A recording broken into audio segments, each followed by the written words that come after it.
에서 공부했고 2주차에는 지난주에 식생활 그리고 어떤 음식을 먹어야 되는지에 대해서 공부를 했죠.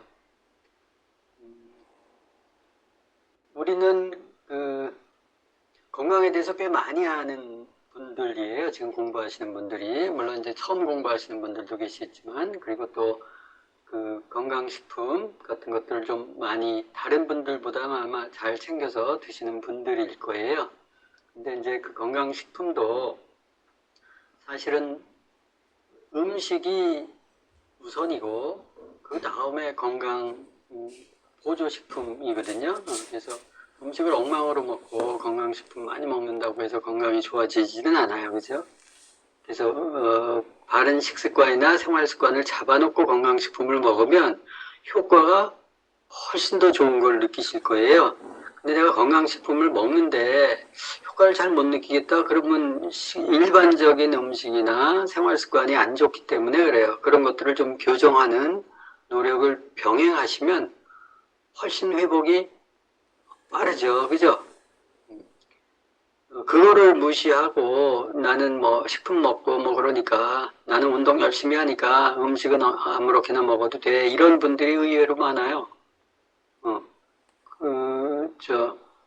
그래서 실제 몸의 기본적인 것들을 이렇게 제대로 이해하셔야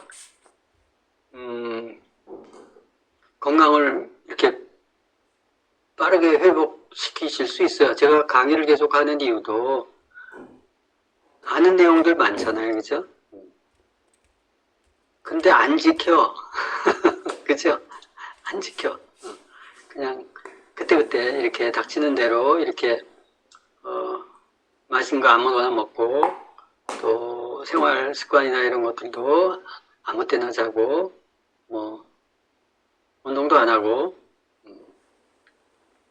그러면 상대적으로 건강을 계속 유지할 수가 없어요. 그래서 기본적으로 해 뜨고 해지고 또 그 중간에 우리가 어떤 것들을 해야 되는지에 대해서 이렇게 바로 잡아가는 시간이 됐으면 좋겠습니다. 자, 오늘은 제뿌리와 뚜리 장 건강에 대해서 공부를 하는데요. 영상 일단 자료 올려놓고 시작할게요. 잠깐만요.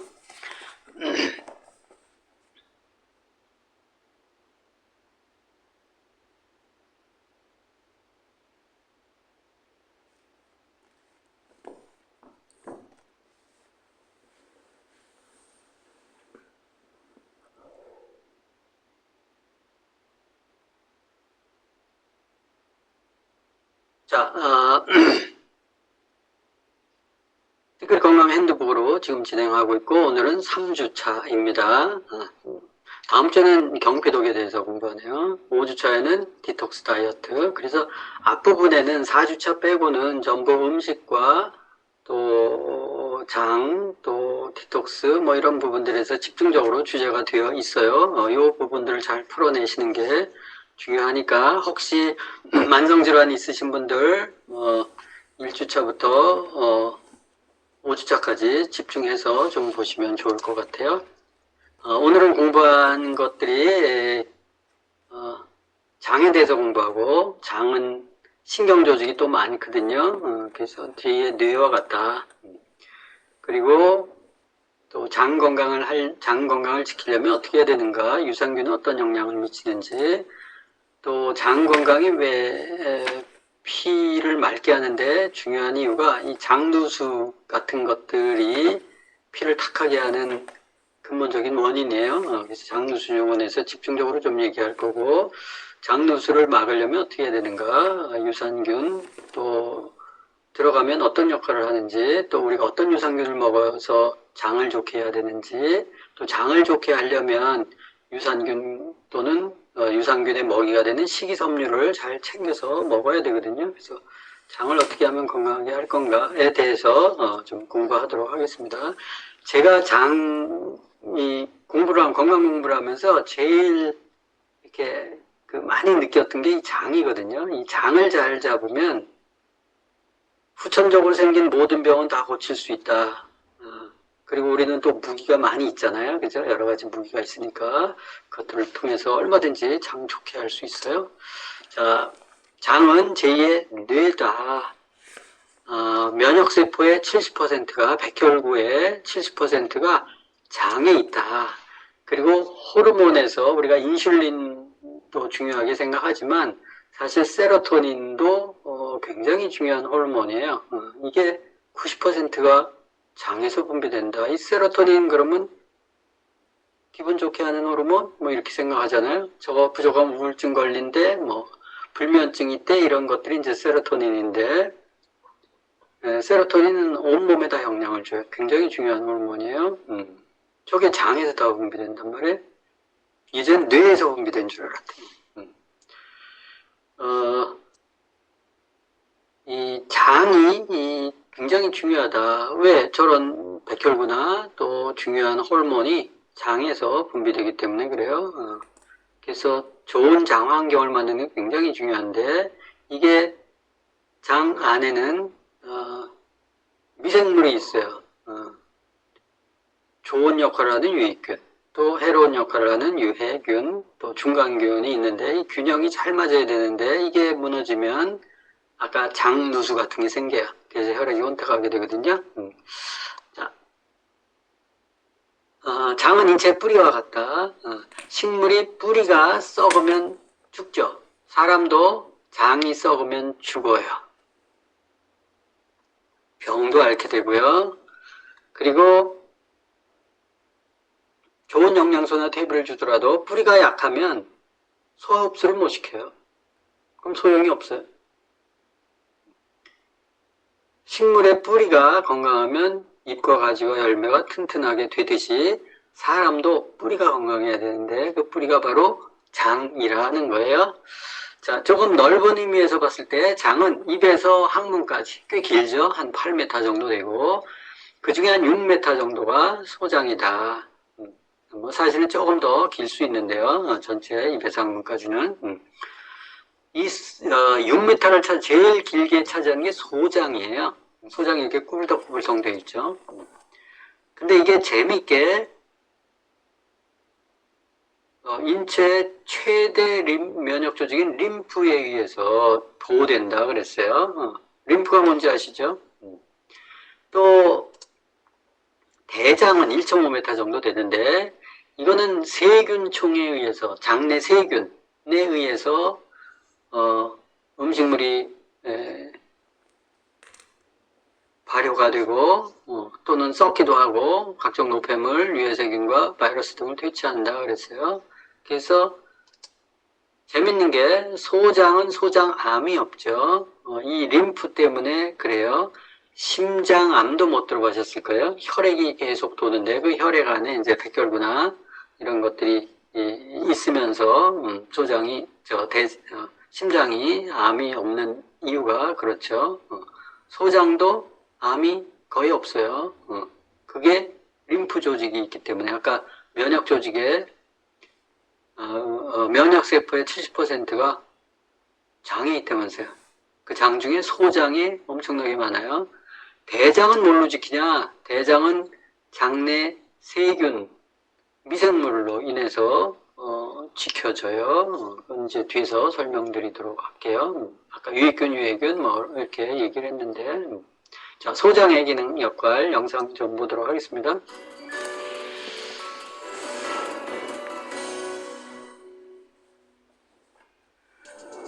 흔히 속이 더부룩하고 답답할 때 소화가 잘 안 된다 라고 말하며 위의 의상을 의심하는 때가 많습니다. 입에서 항문까지의 총 길이 9m 중 7m를 차지하는 가장 긴 소화기관 소장. 그 긴 소장 안에서는 과연 어떤 일이 일어나고 있는 걸까요? 복부 전반에 걸쳐 위치하는 소장은 위로 통과한 음식물을 받아들여 이를 분해해 흡수한 후 그 찌꺼기를 대장으로 이동시키는 역할을 합니다. 소장은 크게 12지장, 공장, 회장으로 나누어 볼 수 있는데요. 그중 12지장은 위와 연결된 C자 모양을 하고 있으며 길이 약 25에서 30cm가량 됩니다. 이 12지장에는 췌장과 연결된 배출구가 있는데 이곳을 통해 약 하루 3리터가량의 췌장액이 분비됩니다. 췌장액은 폐하 8.0 이상의 약 알칼리성으로 위를 통과한 내용물 속의 산 성분을 중화시켜주고 간에서 만들어진 담즙과 함께 우리가 섭취한 음식물을 소화시키는 역할을 합니다. 또한 십이지장은 여러 가지 호르몬 분비를 통해 담즙, 췌장액, 장액 등을 조절하는 기능을 합니다. 우리가 섭취한 음식물은 소장 근육층의 연동운동과 분절운동을 통해 이동하는데요. 그중 공장은 음식물의 소화와 흡수가 가장 활발하게 이루어지는 부위이기도 합니다. 공장은 길이 약 2.5m로 소장의 약 40% 정도를 차지하고 있습니다. 우리가 섭취한 음식물은 공장을 지나면서 소화효소와 담즙의 작용을 통해 탄수화물은 단당류로, 단백질은 아미노산으로, 지방은 글리세롤과 지방산으로 분해됩니다. 특히 공장의 점막에는 주름이 아주 많고 털 모양의 육모가 촘촘하게 분포되어 있어 흡수 면적이 매우 넓은데요.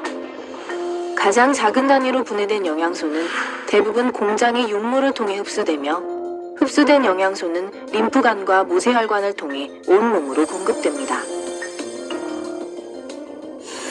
소장의 마지막 부분인 회장은 돌기 모양을 닮았다 하여 우리말로는 돌창자라고 불리는데요. 소장에서 가장 긴 끝부분으로 공장 끝에서 시작해 맹장과 연결됩니다. 회장은 공장보다 주름이 적고 장벽이 얇습니다. 회장에서는 흡수작용이 거의 일어나지 않지만 예외적으로 비타민 B12와 담즙산염을 재흡수하는 역할을 합니다. 회장이 끝나는 곳에 위치한 회장 맹장 판막은 내용물이 대장으로 이동하도록 돕고 대장의 내용물이 소장으로 역류하는 것을 방지합니다. 이처럼 음식물이 십이지장을 거쳐 공장, 회장을 지나가기까지는 보통 3시간에서 6시간 정도의 시간이 걸립니다. 소장질환은 위험성에 비해 사전검사나 예방법이 잘 알려져 있지 않습니다. 더구나 소장은 길이가 매우 길고 복강 내에 고정되지 않은 장기이기 때문에 내시경 검사가 쉽지 않은데요. 최근에는 알약 형태의 캡슐 내시경법과 풍선 내시경 검사법이 개발되어 소장질환 진단과 치료에 적용되고 있습니다. 만약 사유를 알 수 없는 체중 감소, 내시경 검사에서 원인을 찾을 수 없는 혈변 등의 이상 증상이 있거나 가족성 용종증, 크론병 등과 같은 질환력이 있다면 소장 질환 여부의 확인이 필요하겠습니다. 자, 소장에 대해서 잠깐 봤고요. 연이어서 뒷부분에 대장에 대해서 보는데요. 영상 보도록 하겠습니다. 대장.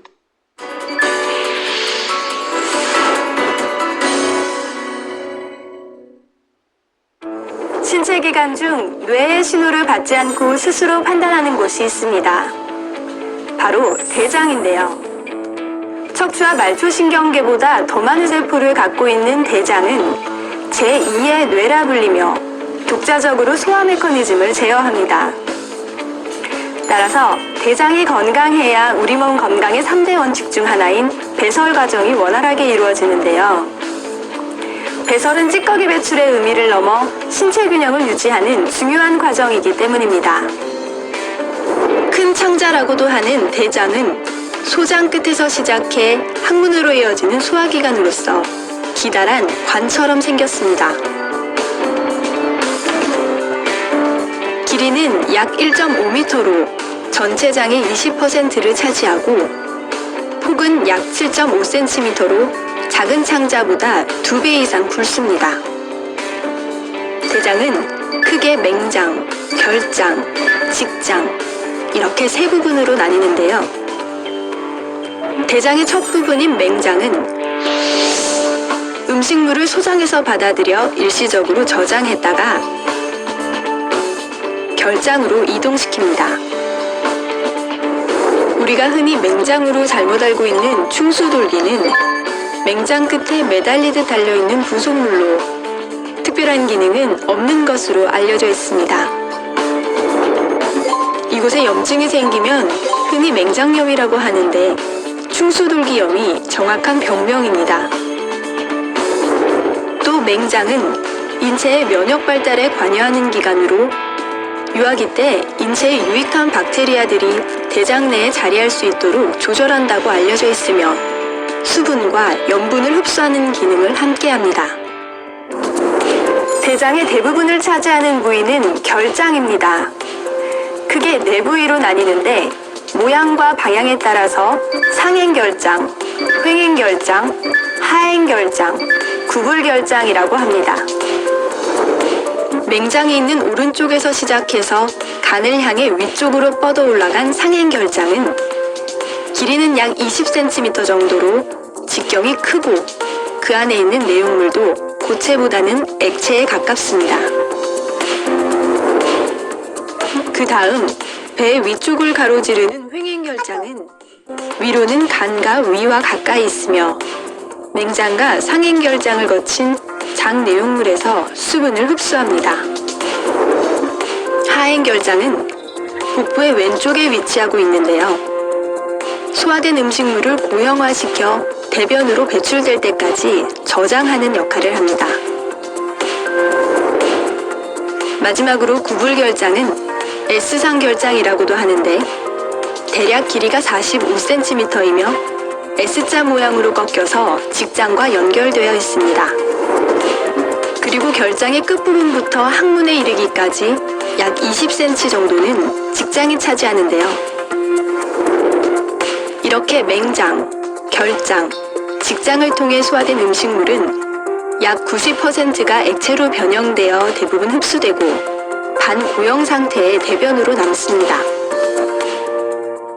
대변은 장의 연동운동을 통해 조금씩 이동되면서 밖으로 배출되게 되는데요. 이 연동운동에는 여러 개의 신경이 관여하고 있습니다. 대장을 지배하는 신경에는 장신경계, 교감, 부교감 신경계, 척수 감각 신경이 있습니다. 위장관이 다른 장기와 차별되는 점은 자체적인 장신경계를 가지고 있다는 것인데요.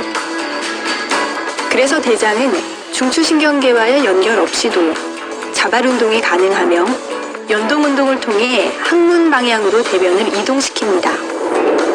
특히 대변 안에 식이섬유와 수분이 많이 들어있으면 보다 쉽게 이동할 수 있는데요. 따라서 적절한 양의 식이섬유 및 수분 섭취는 원활한 배변 활동에 큰 도움이 됩니다. 아울러 탄수화물도 적절히 섭취하면 대장 내의 유산균을 증식시켜 대장이 활발히 운동할 수 있도록 합니다. 누구나 한 번 이상 겪을 수 있는 배변장애. 그 중에서도 변비는 복부 불편감을 일으키는 주범으로 식욕 저하, 울렁거림, 복부 통증, 치질 등을 유발하기도 합니다. 변비는 여러 가지 원인에 의해 발생하지만 변을 오래 참는다든지 운동이 부족하거나 부적절한 음식을 먹었을 때 심해지는데요. 따라서 평소 올바른 생활 습관을 갖도록 하고 변을 보고 난 후 변의 색이 이상하거나 피가 섞여 보이는 등의 이상이 보인다면 병원을 찾아 정확한 확인을 받는 것이 좋겠습니다. 자, 영상 잘 보셨죠? 소장과 대장 연이어서 보셨죠? 대장은 찌꺼기가 쌓이는 곳이죠. 그래서 예전에는 대장은 병만 생기고 별로 하는 일이 없다 그랬어요. 그래서 일부 뭐 영양소와 수분을 흡수하는 정도 이렇게만 생각을 했었는데 요새 이제 여러 가지 연구를 통해서 보면 대장만큼 중요한 장부가 없다 할 정도로 그렇죠. 하는 일이 굉장히 많죠, 사실은. 그리고 끝에 이제 배설물 같은 것들이 있으니까 흡수되지 않고 남아있는 것들, 거기에 이제 찌꺼기 같은 것들이 계속 올라오면 안 되잖아요. 그래서 장 점막에 코팅이 되어 있어서 이렇게 딱 들어가지 못하게 해줘야죠. 근데 대변을 보면 음식 찌꺼기가 뭐예요? 다 식이섬유, 이렇게 소화되지 않는 것들, 찌꺼기, 그리고 3분의 1은 세균, 그리고 3분의 1은 장에서 떨어져 나온 세포, 죽은 세포, 막이에요. 그러면 우리가 똥을 그렇게 놓으면 거기에 세균이 이렇게 많단 말이야? 점막이 이렇게 많아? 죽은 세포들이 이렇게 많아? 그러잖아요. 그죠? 꽤 많잖아요. 많이 싸잖아요. 이 세균 중에서도 안 좋은 세균도 있고 좋은 세균도 있고 뭐 여러 가지 있겠죠. 이게 그렇게 많이 빠져나가? 저렇게 많이 빠져나가는 세균은 다시 보충이 돼야 되잖아요. 그죠? 그래서 우리가 음식과 유산균을 먹어야 되는 이유예요. 저 세균이 빠져나가면 빠져나간 만큼 다시 보충이 돼야 되거든요. 세균이 중요한 역할을 하기 때문에. 그리고 이제 상한 음식이나 독성 물질이 들어오면 설사를 이렇게 빼내는 것도 대장에서 한다. 마지막에 흡수되는 게 안 되니까. 또 이처럼 대장 음식물 찌꺼기를 최종적으로 분해한다. 그래서 대장 점막이 혹사당하기가 쉽죠. 그래서 대장 점막이 손상되는 경우가 많아서 병이 많이 생겨요. 소장에 비해서. 그래서 대장암은 많죠. 소장암은 별로 없는 반면에 이 장내 독소 때문에 사실은 피가 망가지죠. 자, 보세요, 여러분들. 우리가 먹은 음식 같은 것들이 들어 소화 흡수돼서 피로 다 되는데 피 원료로 들어가는 게 소화해서 먹은 음식들이잖아요. 그 음식이 어디로 들어가는 거예요? 장벽을 통과해서 혈액으로 들어가는 거예요. 그 혈액에 음식물 영양소들이 안 들어가면 혈액은 탁해져서 문제가 생기죠. 그래서 혈액이 중요하다고 했고 혈액을 생성하는 프로세스가 있어요. 그리고 혈액을 해독하는 프로세스가 있죠. 그래서 혈액을 생성하는 쪽에 메인 장부가 장이에요. 그리고 혈액을 해독하는 거에 제일 중요한 역할을 하는 게 간이고 간신장이고 그래서 장과 간, 신장이 굉장히 중요한 역할을 하죠. 두 개 중에서 뭐가 더 중요하냐 그러면 깨끗한 피가 들어오는 게 더 중요하잖아요. 뒤에 해독하는 것보다. 그게 장이에요. 장에 벙커가 나면 미세한 구멍 같은 것들이 있으면 그 구멍으로 화학물질이나 안 좋은 독소들이 유입되죠. 그럼 피가 혼탁해져요. 그걸 간이나 신장에서 다 뒤처리해야 되거든요. 그래서 장이 더 중요한 거예요. 혈액 생성 시스템의, 혈액 순환 시스템의 처음 단계가 장이다. 그래서 여기서 독소들이 보면 변비설사, 치질복통 이건 다 아시죠? 장이 안 좋아서 그러네 라는 걸 알죠. 그렇지만 고혈압이나 고지혈증, 비만, 방광염, 심장, 오장육부에 병 생기는 게 뭐냐? 장이라는 거예요. 장내 독소가 피를 침투해서 피를 탁하게 하면서 저 오장육부가 병이 드는데 심지어는 고혈압, 당뇨 마찬가지 비만도 뭐 암은 말할 여지도 없고 그리고 지방간 또 두통 뭐 이렇게 두통하면 뭐 CT 찍고 뭐 막 하잖아요. 그죠? 안 나와요. 그죠? 피가 탁한 게 나오지가 않죠. 그래서 저런 부분들을 고혈압, 고지혈증, 암, 지방간 이런 게 뭐예요? 약을 먹어서 낫는 병이 아니고 장내 유해 독소 때문에 그래요. 이 유해 독소는 왜 생긴다고요? 음식을 엉망으로 먹어서 그래요. 사람이 마땅히 먹어야 될 음식들을 배제하고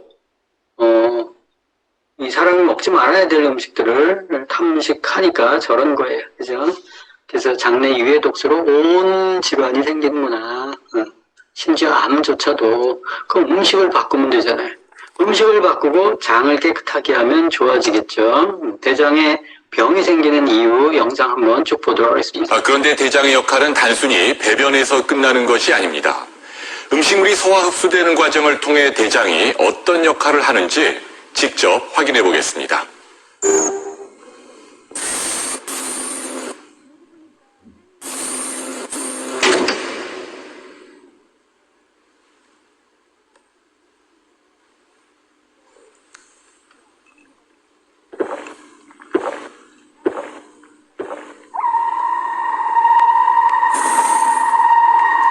음식물이 목으로 넘어가면 식도를 통해 밑으로 내려갑니다.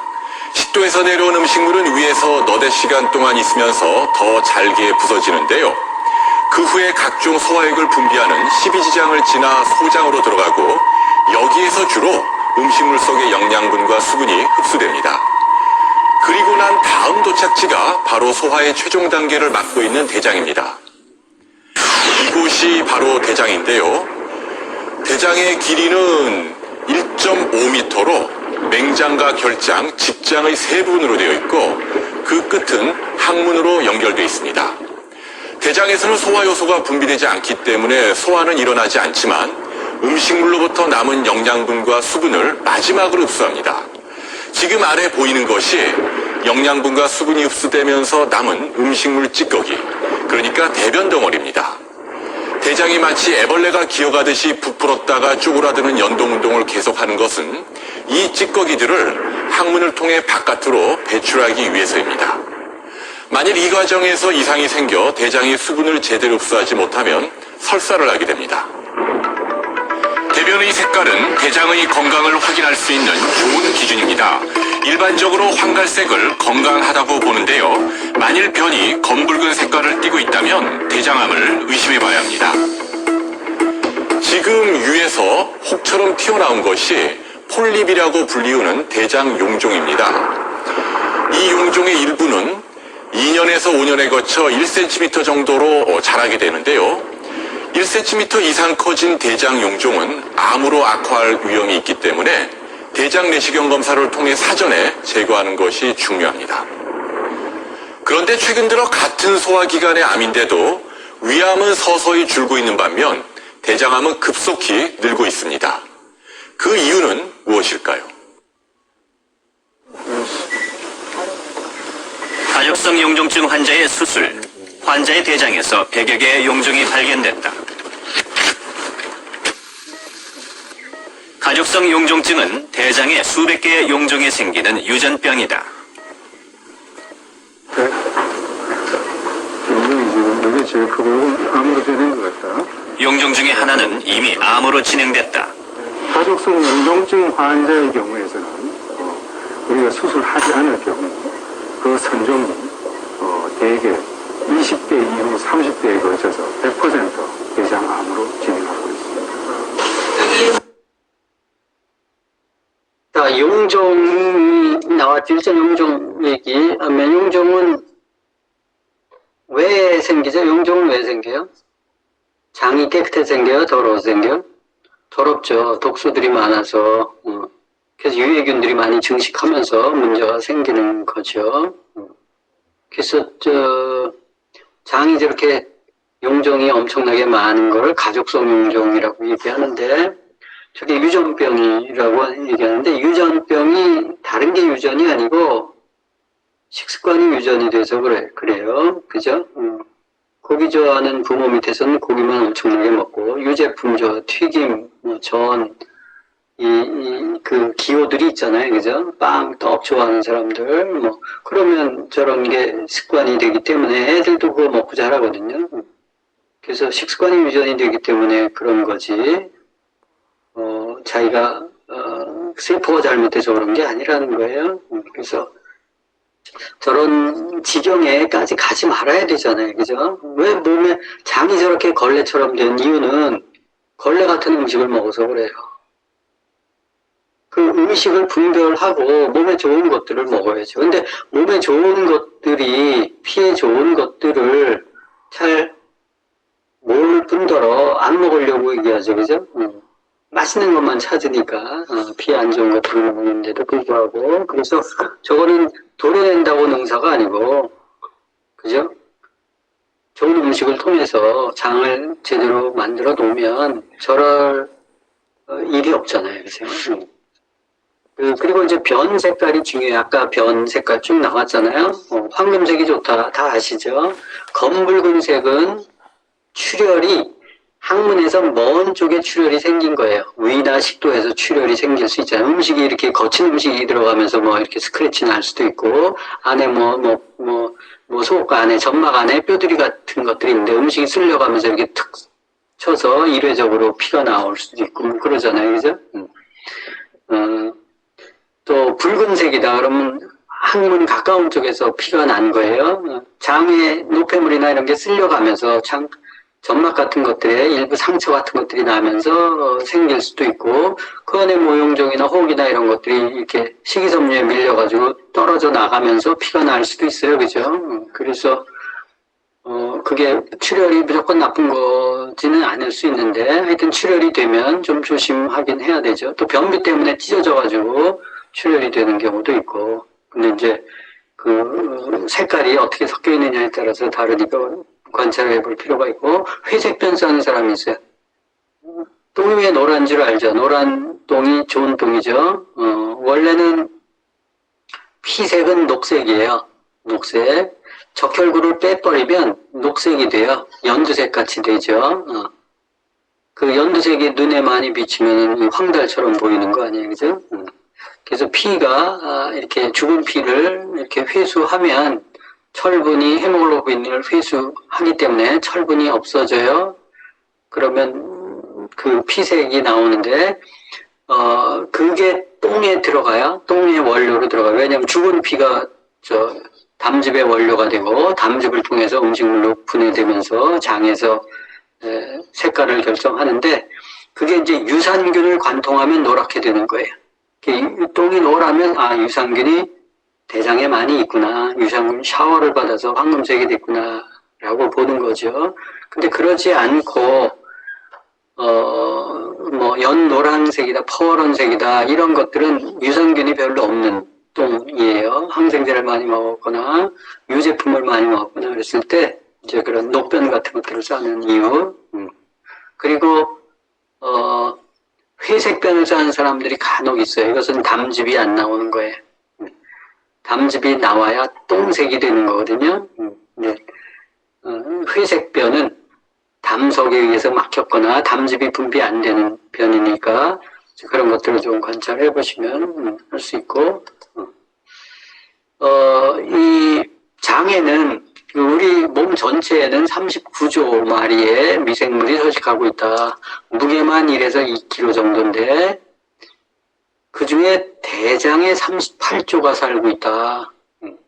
참고로 그 다음에 많은 게 소장이 아니고 입이에요. 구강.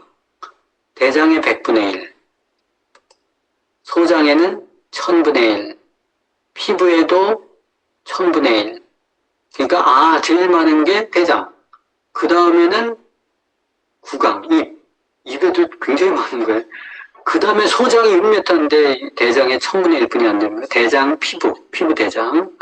그리고 위에도 있어. 위에 10의 7승분의 1. 그러니까 위에도 미생물이 살죠. 헬코박터균 이런 것들도 그 중에 일원이에요.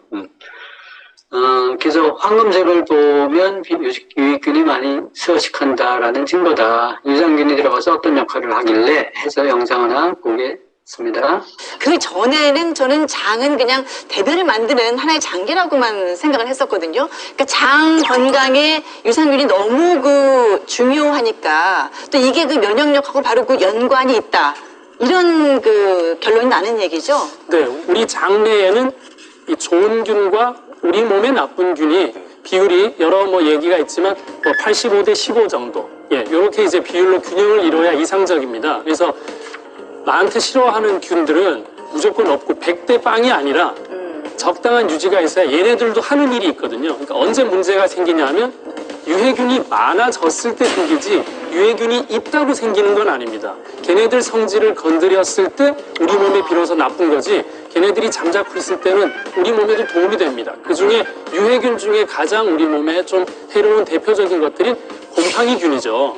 그래서 우리가 음식을 먹고 호흡을 하고 몸속에서 여러 가지 균들이 들어오는데 유산균들이 많이 부족해질 때는 결국은 곰팡이균들이 이제 내가 한번 나가서 일해볼까 하면서 증가가 되면서 생기는 수많은 일들이 면역 저하, 이상하게 두통이 생긴다, 왠지 가렵다, 먹기만 하면은 머리가 아프고 또 관절이 아프다, 이런 여러 가지 것들이 사실은 곰팡이균이 하고 있는 일들이 굉장히 많거든요. 그래서 이제 이런 비율을 맞추는 게 우리 건강에 아주 중요하다고 볼 수 있겠습니다. 그렇다면은 좀 더 구체적으로 우리 몸속의 유산균이 어떤 역할을 하고 있는 건가 좀 자세히 좀 더 말씀해 주십시오. 네, 가장 기본적으로 여러분들이 제일 많이 아시는 거는 변을 잘 못 보니까 유산균을 먹자 이렇게 잘 기억을 하셨을 거예요.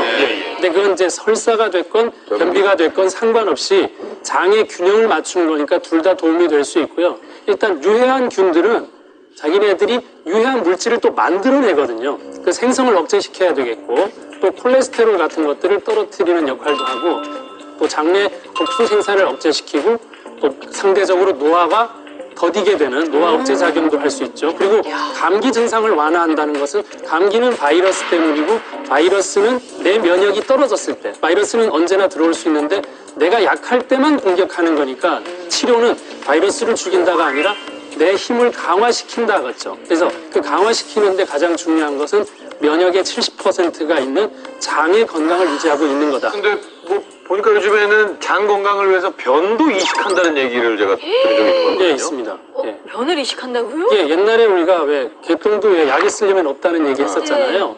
근데 사실 변에는 뭐 한 많게는 1억에서 1억 5천 마리 정도의 유산균들이 늘 빠져나가고 있기 때문에 새로 보충하는 게 의미가 있고 그 안에도 분명히 균들, 좋은 균들이 남아있거든요. 그러니까 그 균들을 정말 먹을 수 없을 때는 먹는데 조금 정제되고 깨끗하게 만들어야 되겠죠. 그렇게 해서 그 대변을 항문을 통해서 이식하기도 하고 먹기도 하고 그렇게 해서 거기서 발생된 걸 가지고 배양시켜서 결국 유산균들을 만들기 때문에 변을 먹는다고 생각할 필요는 없죠. 네네. 네. 자, 영상에서 잠깐 보셨어요.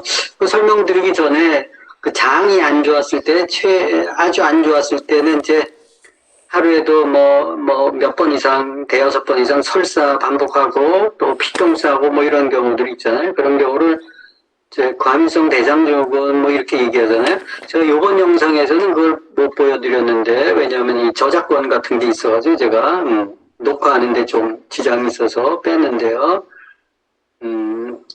그 어떤 젊은 청년인데 하루 6번 이상 설사를 하는 거예요. 그러니까 일을 할 수 있어요, 없어요? 어디 가지도 못하죠. 언제 설사가 쏟아질지 모르니까. 근데 뭐 이렇게 몇 달에 한 번씩 이제 들어오는데 그냥 병원에 가는데 과민성 대장증후군 그래서 해서 이제 치료를 하는데 내시경으로 이렇게 보니까 장이 전부 뻘겋뻘겋한 거예요, 그죠? 이렇게 피부병처럼 뻘겋게 일어나는 것처럼 장점막이 온통 그래요. 이제 그런 이유가 뭐냐면 햄버거 먹고 김밥 먹고 샌드위치 먹고 이 화학물질이 범벅이 되어 있는 음식물들을 계속 먹으니까 그런 것들이 장에 들어가면 그 균들이 다 죽어버려요. 항생제 먹듯이. 여러분들 뭐 썩지 않는 음식 같은 것들 있잖아요. 그게 썩지 않는다는 것은 미생물을 번식을 못하게 해서 잡는 약이거든요. 그럼 장 안에서도 똑같은 일을 해요. 그래서 그런 그 방부제나 항생제나 뭐 이런 거 좀 안 좋은 음식 같은 것들이 들어가 있는 것들. 그래서 항생제 먹으면 나쁘다라는 건 여러분들이 아시잖아요. 그죠? 근데 방부제 먹으면 나쁘다라는 걸 인식이 별로 안 해요. 음식분해가 섞여 있으니까. 그 방부제 똑같은 역할을 하는 거예요. 세균이 번식하지 못하도록 막아주는 약이기 때문에 그런 것들 음식에 타서 먹으니까 그 패스트푸드 먹기 때문에 자꾸 장이 망가진 건데 왜? 장이 망가진 이유는 유산균이 초토화돼 버려요.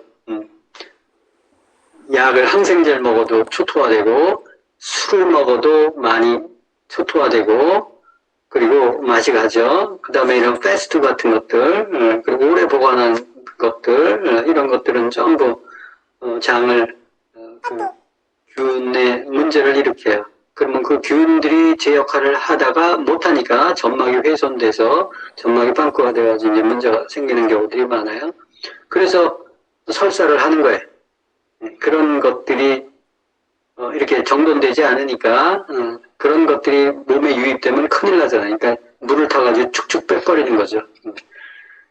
그래서 이제 설사가 일어나는데 이제 좋은 유산균 같은 것들 음식 딱 잡고 유산균을 좋은 것들 몸에 맞는 것들 딱 집어넣잖아요. 그럼 확 줄어요.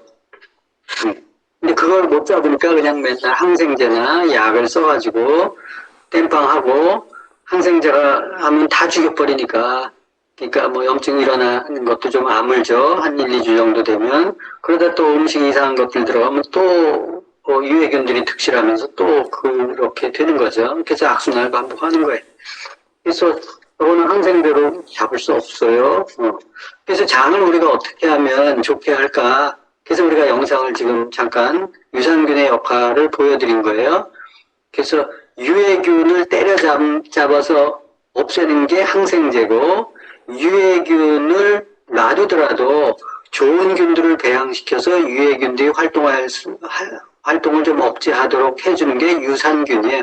그래서 유산균요법을 써야지 항생제요법을 쓰면 안 된다라는 게 이제 많이들 밝혀진 거 아니에요. 그래서 유산균이 굉장히 중요한 거예요.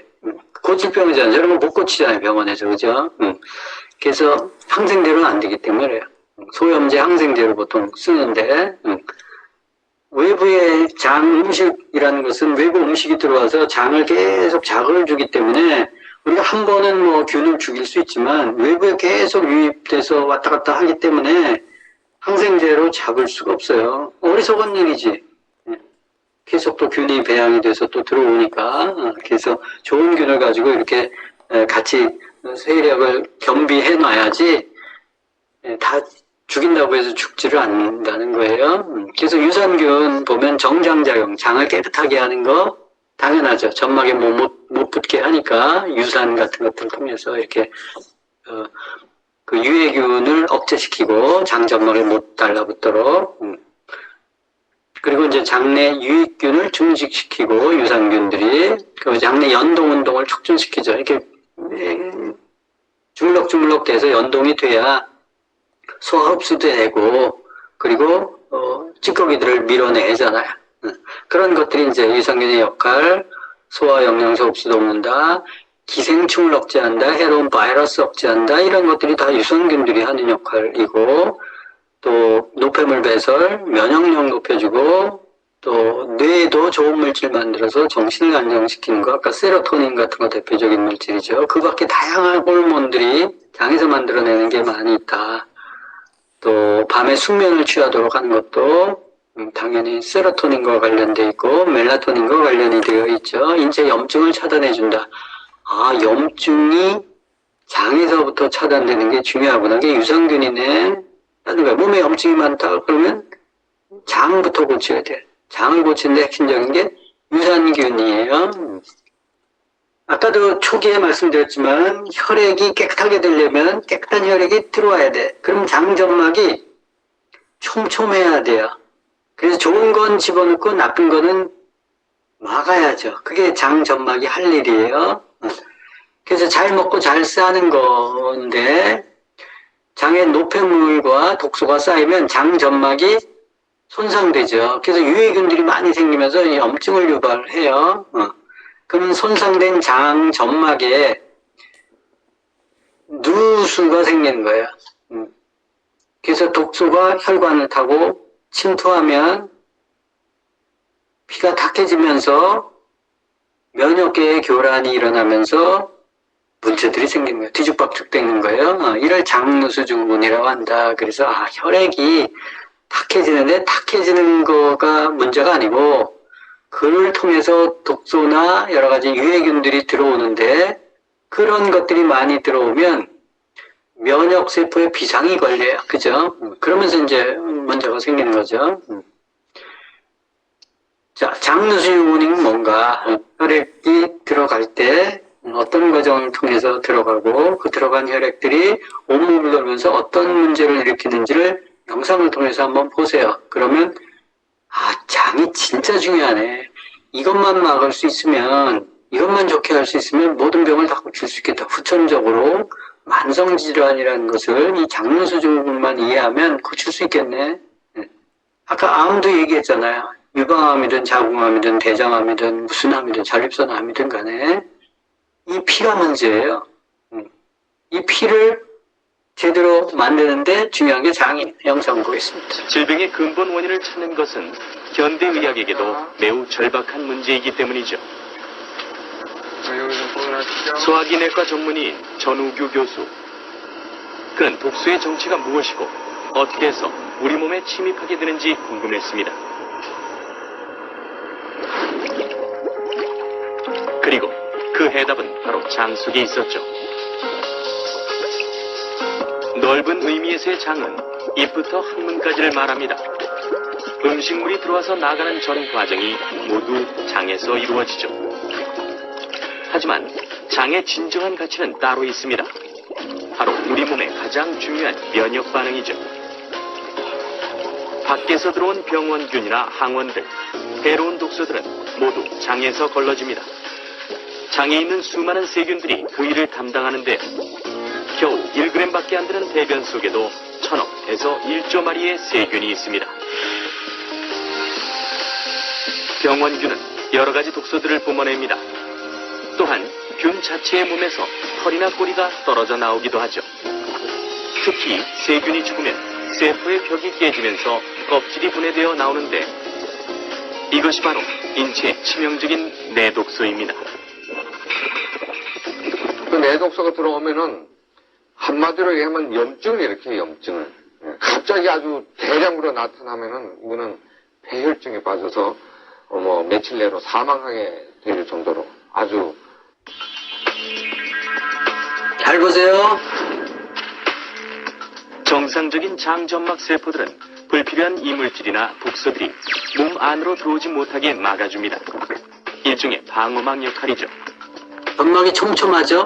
하지만 자극적인 음식이나 항생제 등의 약물로 장세포가 손상되면 갈라진 틈으로 독소나 이물질이 들어오게 되고 이들이 혈관을 타고 온 몸으로 퍼져 각종 염증 반응을 일으키는데 이것이 바로 장누수 증후군입니다. 제일 처음에 간으로 가고 그 다음에 허파로 가서 심장으로 가서 전신으로 돌기 때문에 어떤 그 사람의 어떤 장기가 좀 약한 부분이라든가 뭐 이런 쪽으로 나타나게 되겠죠. 자, 여기서 보면 사람의 장기가 약한 부분에 나타난대요. 약한 부분에 나타나는 게 뭐예요? 질병, 증상이 나타나는 거예요. 그래서 장에서 피가 들어가죠. 그래서 간으로 들어가고, 간에서 해독해서 폐로 가고, 또는 심장으로 가서 방광에서 오줌으로 빼기도 하고, 간에서 해독해서 폐로도 가요. 폐에서 산소를 머금어서 심장으로 가죠. 심장에서 전신으로 펌핑을 해요. 그러면 머리부터 발끝까지 피가 돌죠. 근데 장기의 약한 부분에 병이 나타나는 거예요. 그래서 어떤 사람은 유방이 약하고, 어떤 사람은 눈이 약하고, 어떤 사람은 귀에 병이 생기고, 입에 병이 생기고, 심장에 병이 생기고 이런 거예요. 원인이 뭐라고요? 장에서 들어온 독소가 들어가서 그런 거예요. 이제 그러면서 이제 병증이 생기는 거니까 장누수 증후군은 이제 그런 거예요. 그래서 뒤에 화면에는 자, 그러면 여러분들이 피부병이라고 알고 있는 아토피는 그러면 아토피는 피부병이야? 아니면 장병이야? 그거를 증명하는 게 이제 뒤에 영상에 나와요. 보세요. 사람마다 그것은 조금씩 다르고 아직 장이 충분히 발달하지 못한 어린아이들도 예외가 아닙니다.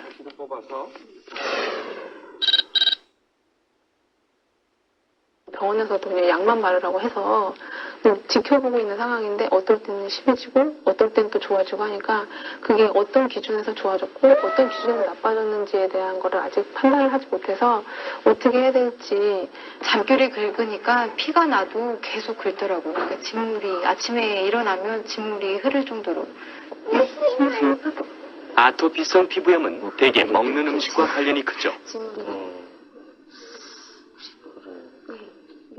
피부가 민감하고 장 발달이 덜 된 아이들은 같은 음식에도 심한 증상을 보입니다. 애들이 또 크면은 피부 아토피 알러지도 되지만은 무슨 코 알러지 이런 것도 생기고.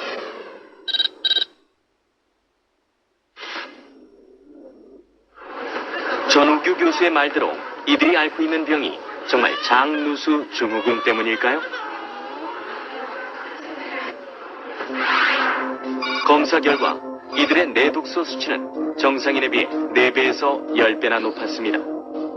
장벽이 새는 정도를 측정한 장투과성 역시 최대 8배나 높았죠. 장에 구멍이 뚫어져 있는 거예요? 병의 근본은 장에서 계속 그렇게 들어오는데 그 끝에 가서 아무리 발라주고 약을 해갖고 이게 해결이 되겠냐고. 근본을 해결해줘야 되죠. 그 근원이 해결 안 되고서는 아무리 좋은 약이나 그걸 먹고 바르고 해도 될 일이 아니란 말이에요. 자, 그래서 장누수 증후군이라는 게 아까 아토피와 연계됐는데 아토피 중에서 가장 심한 애를 봤더니 장 투과성, 장이 구멍이 나 있는 거예요. 미세한 구멍이. 그리고 독소가 많이 이렇게 들어오는 거죠. 그 장누수가 됐기 때문에. 그래서 아토피가 생긴 거예요. 피부 쪽에 가까운 쪽에 자극을 시켜서 이제 이렇게 가려움증이 유발되고 독소가 빠지라고 하는 게 이제 아토피인데, 피부병이라고 생각하고 피부과에서 바르죠. 그죠? 어떤 때는 심해지고 어떤 때는 안 심해진다 하는 것들이 아이스크림이나 뭐 우유 제품이나 이상한 것들 먹으면 장누수를 심화시키고, 빵, 과자, 면류 뭐 이런 것들 있잖아요. 그죠? 그런 거 먹으면 장점막이 손상돼서 저렇게 된 거예요. 애들도. 그 사탕 먹고 과자 먹고 우유 먹고 고기 좋아하고 뭐 햄버거 먹고 피자 먹고 이런 거 보면 야, 저러고도 사는 게 참 신통할 정도로 험악한 음식들을 먹잖아요. 그죠? 그게 이제 아토피도 그 일환이라는 거예요. 아이들은 더 장점막이 안 좋기 때문에, 발달되지 않았기 때문에. 그래서 아토피도 역시 장을 고치면 낫는다라는 거예요. 그래서 장이 안 좋은 게 모든 병을 유발하는구나 이렇게 보시면 돼요. 자, 장점막을 손상시키는 여러 가지 이유 중에서 알러지 식품 조심하라. 우유, 달걀, 밀가루, 이게 다 단백질이에요.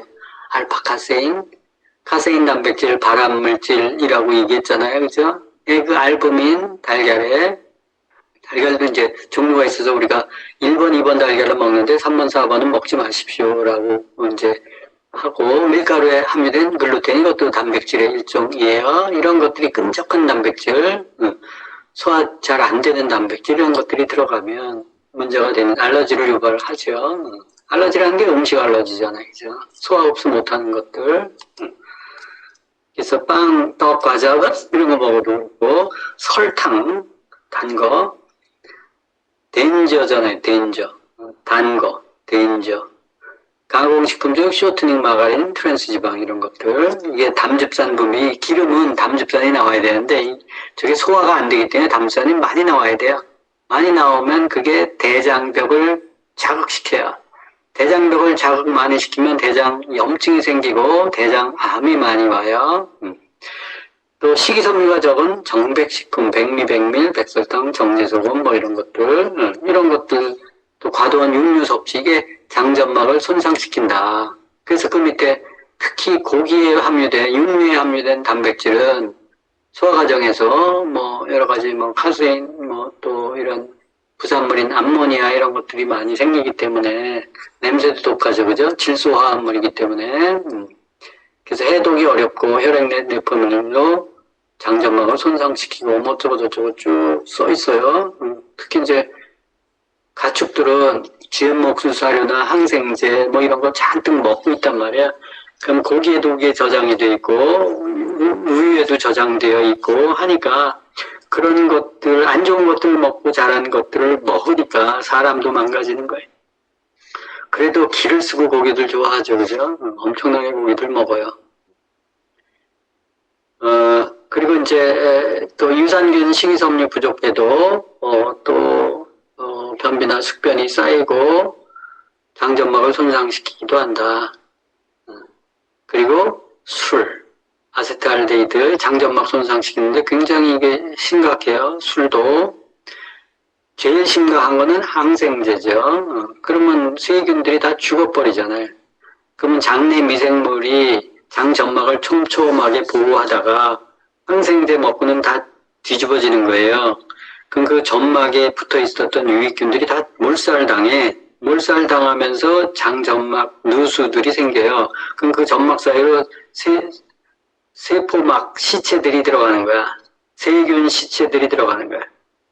이 세균 시체 덩어리들이 들어가는 게 내독소라고 얘기했잖아요. 그죠? 갑자기 세균이 죽으면서 미생물이 죽으면서 이 껍데기 뭐 이런 것들이 들어가는 게 내독소라고 얘기했잖아요. 그럼 그 장점막에서 보호하고 있는 거거든요. 근데 그런 것들이 들어가 보세요. 면역력 엉망이 되지, 그런 것들이 들어가지, 그러면 간이 혼수 상태가 돼. 간이 제일 싫어하는 게 그 세포막 찌꺼기래요. 그래서 장점막이 망가졌을 때 그냥 일반적인 음식에서 들어가는 거는 뭐 그럴 수 있는데 이 장점막이 망가지면서 세균들이 몰살당해가지고 들어가는 그 시체들은 내독소니까 쇼크가 일어나는 거예요. 그래서 중환자들이 병원에 입원해서 수술받고 뭐 항생제 투여하다가 그 내독소 쇼크로 죽는 이유가 바로 그것 때문에 죽는 거예요? 항생제 너무 강하게 써서 그런 거예요. 그래서 항생제, 농약, GM 뭐 이런 거 다 들어가면 또 음식에 묻은 것들 들어가면 다 죽이는 거예요. 그죠? 안에 장점막을 손상시키죠. 스트레스를 받아도 뭐 코티졸이 분비돼서 어쩌고저쩌고 얘기하는데 이래도 이 장점막이 손상이 된다. 그래서 장점막 손상시키는 이유가 항중농방화, 항생제, 중금속 있어도 문제가 생겨요. 원인 모를 병으로 뭐 문제가 된다. 뭐 갑상선 기능이 저하된다. 뭐 어디가 안 좋다. 이런 것들 쭉 보니까 중금속 검사니까 중금속이 많이 나오는 거야. 이런 경우들 많이 있어요.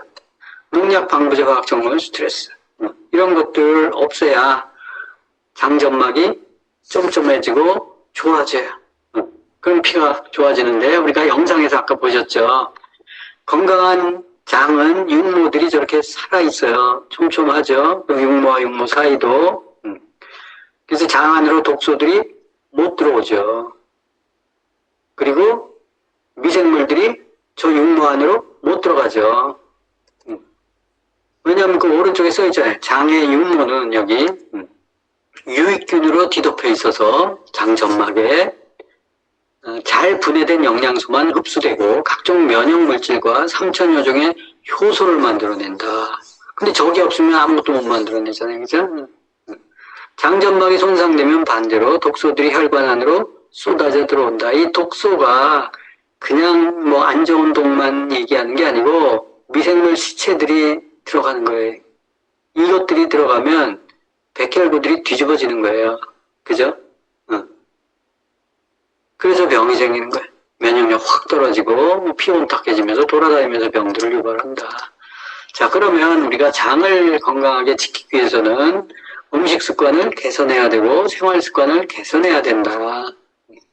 그러려면 장내 유익균과 유해균의 균형을 회복시키는 게 중요하고 이 유익균이 풍부하면 장점막이 튼튼해지고 또 음식 노폐물이나 독소유기나 세균 시체들이 들어오는 것을 막게 되고 좋은 영양소가 유입되기 때문에 피가 깨끗해지고 세포가 살아나요. 자, 그래서 유익균을 증식시키려면 뭘 어떻게 되느냐? 유익균을 먹어야지 뭐. 또는 유익균의 먹이를 먹어야지. 그게 과일, 채소, 식이섬유 들어가 있는 것들이에요.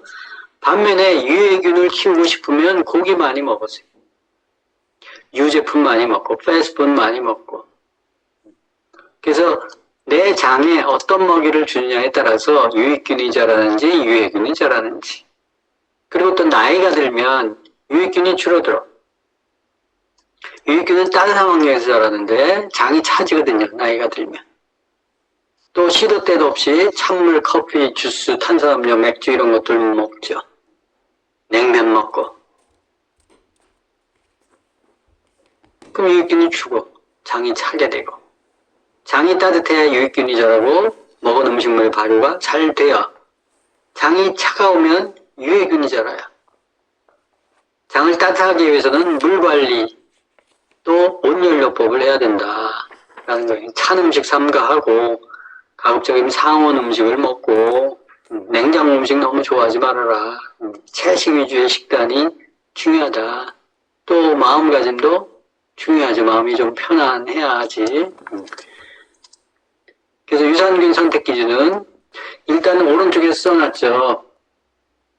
유산균을 선택할 때는 제일 중요한 게 내 장 환경에 필요한 유산균을 먹어야 돼. 그죠? 근데 그걸 몰라, 사람들이. 그렇기 때문에 보통은 그냥 유산균 먹으면 좋은 줄 알죠. 유산균, 또 유산균에 먹인 식이섬유를 잘게 분해하면 올리고당이 되는 거죠. 올리고당을 먹죠, 사실은. 유산균이. 그래서 이런 것들을 먹는데, 이걸 많이 먹어줘야지, 그죠? 그래야 단기간에 유해균을 제압할 수가 있죠. 그래서 좋은 유산균의 일반적인 선택 기준은 첫째, 장까지 잘 살아서 생존해야 된다. 장 도달해야지. 장에 들어가기 전에 다 죽어버리면, 위산, 담즙에 다 죽어버리면 안 되잖아요. 두 번째는 장 점막에 붙어서 활동을 해야 돼. 그래야 유해균들이 달라붙는 걸 다 막아놓거든요. 셋째는 장내에서 잘 자라야지. 계속 집어넣을 수는 없잖아요. 그죠? 안에 들어가서 또 생존하고 자라야 되잖아. 근데 장내 환경은 우유의 환경이랑 달라. 그래서 우유에서 자란 유산균들이 있잖아요. 그거 막 이렇게 배양해서 먹잖아요. 그 우유에서 자라는 균이라고. 장내에서는 못 자라요. 그래서 별로 도움이 되지 않지. 그래서 이런 유산균을 잘 먹으면 배변이 좋아지고 장 점막이 튼튼해지고 황금색변을 보게 된다. 그래서 유산균이 이제 생존율이 좋은 유산균 주가 특별히 있다.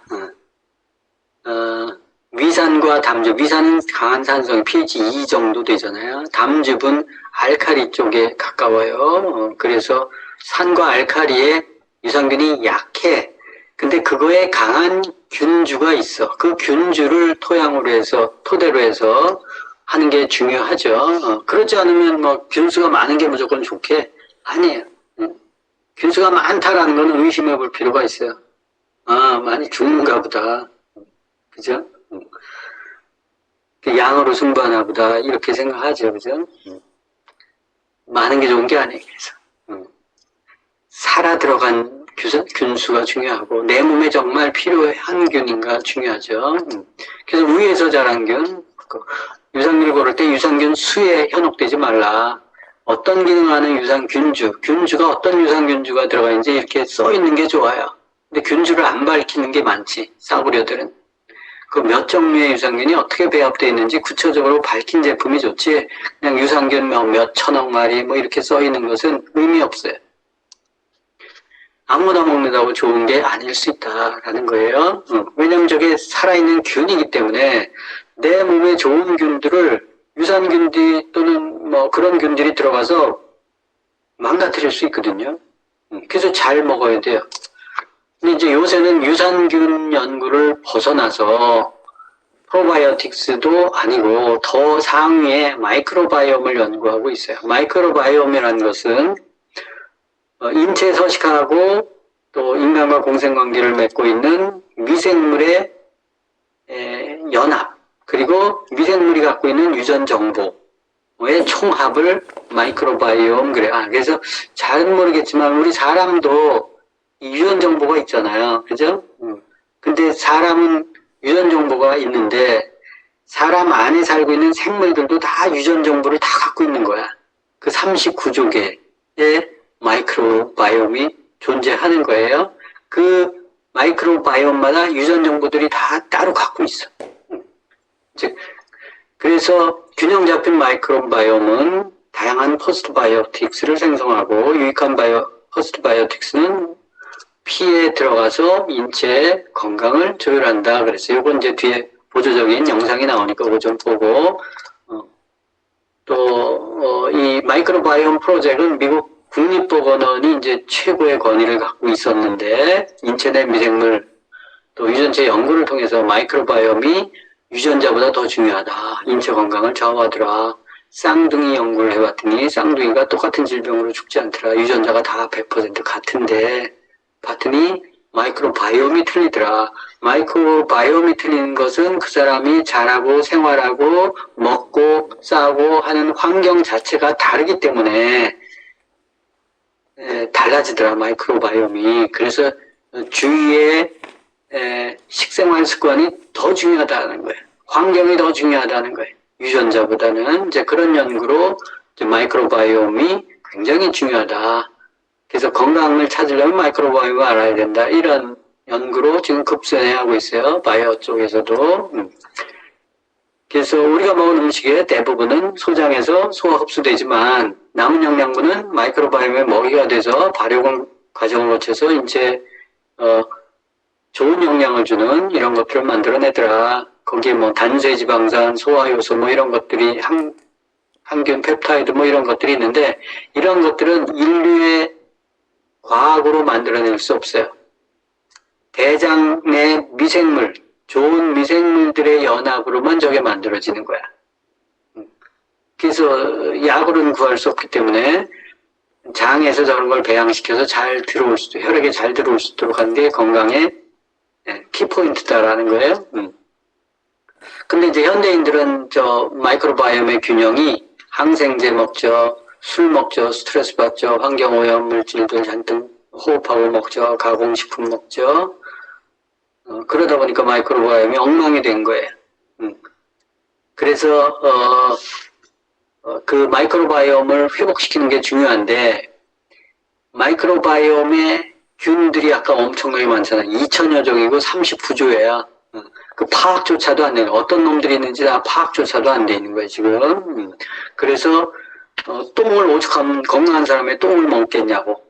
그 안에 뭐가 들어가 있는지 모르기 때문에 그냥 아예 건강한 사람의 똥을 먹어요. 그래서 초콜릿처럼 만들어가지고 집어넣어서 먹죠. 그게 미국에서 시판이 되고 있거든요. 근데 저 균이 어떤 균들이 있고 어떤 균들을 배양시켜야 되고 이런 걸 알면 얼마나 좋겠어요. 그죠? 똥을 안 먹어도 되잖아.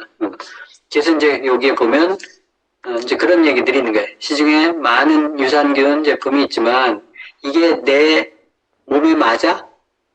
일일이 섭취해서 확인할 수 없다는 거예요. 잘못 섭취하면 장내 미생물의 균형을 오히려 해칠 수도 있다. 좋다고 먹었는데 몸이 안 좋아질 수 있다. 라는 거예요. 그래서 사람 변을 채취해서 사람 장 환경을 똑같이 복제하고 거기에 유산균들을 집어넣어 버리는 거예요. 그래서 장내에서 어떤 좋은 물질들이 잘 만들어지는지를 보고, 6번 유산균을 넣었더니 이 사람 변이 좋아지네. 이제 이런 것들을 해서 6번 유산균 이 사람한테 먹이십시오. 이런 식으로 선보이고 있다는 거예요. 그래서 지금은 개인 맞춤형 프로바이오틱스 시대가 도래했다라고 보는 거예요. 이런 거 서비스 받을 수 있으면 얼마나 좋겠어요. 그냥 광고하는 거 먹지 않고.